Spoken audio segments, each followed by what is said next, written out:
estos relojes en teoría son para gas de R404, 407 y 410.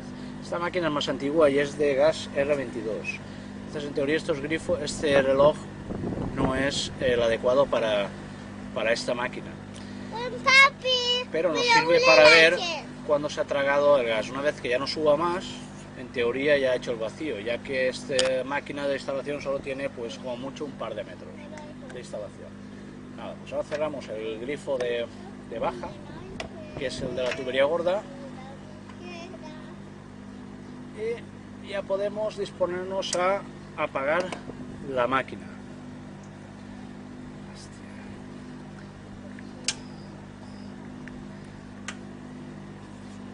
Bueno,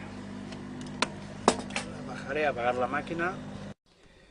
Siguiente paso, hay que quitar la instalación de la máquina. Aquí tiene un par de tuercas que se enganchan a los grifos de la máquina.